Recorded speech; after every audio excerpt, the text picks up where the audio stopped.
All right, greetings and welcome to another episode of Kyusho Korner.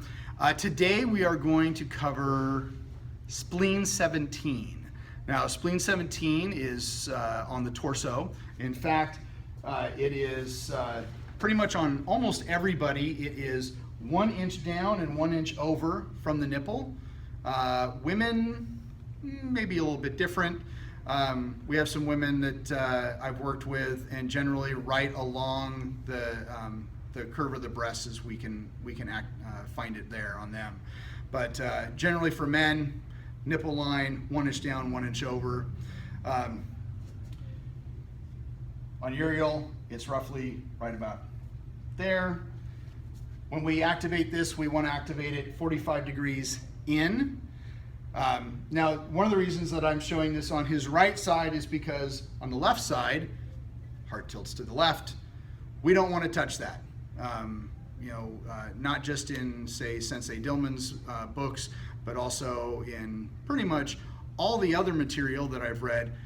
We don't want to strike this alone in practice. Now, we can strike it with another point, so like both points together, like we'll do, and we'll show for a healing method. But just striking that point alone, it's we don't want to affect the heart. I like being good to my ukis. This is an earth point. It is yin because it's on the inside. This is also a good revival point. Now, when we come in and activate this point, I have said 45 degrees in.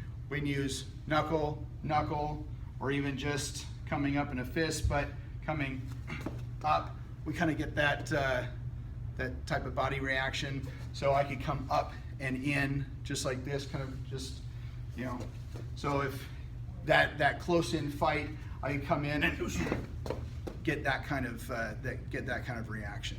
Okay. Now this is a good revival point for the lungs. And we would actually use both points for that. We're going to move the camera down so we'll have a little bit better angle so we can show our lung revival. All right, so when it comes to the lung revival, again, striking both of these points 45 degrees in. We want to position the person a certain way. In fact, Uriel has already gotten into that position. When we come in, we want to put palms down, and this is kind of a polarity thing. We want to put the palms down, but we also want to move them back just a little bit to kind of open them up.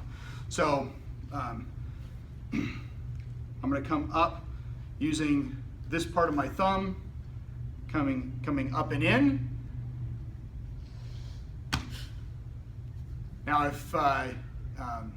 if you could hear that, he breathed in a little bit. This point is going to stimulate the diaphragm, which allows the lungs to kind of suck in. So let me do that one more time. Everyone quiet on set. All right. Did you hear that?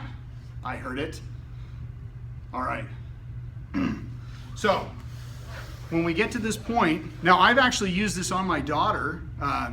She fell down the stairs and knocked the wind out of her. And so, I put her into this position, came up 2 points behind, just like I was doing on that. And she just sucked in and was able to get her breath back. So this is a very handy revival when you have that person who's got the wind knocked out of them, or somebody who just can't catch their breath. All right, so everybody play, have fun, always be good to your uki, and we'll see you on the next video.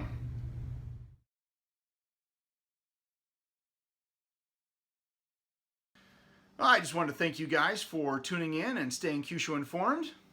You can hashtag that if you want. Anyway, we can be found on the line at kyushokorner.com, our website.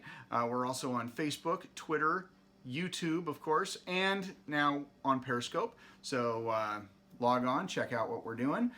If you have any comments or questions, please feel free to send them in. I'm always willing to answer any questions.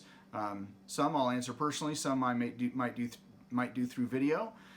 And there you go. So Remember, always be good to your uke.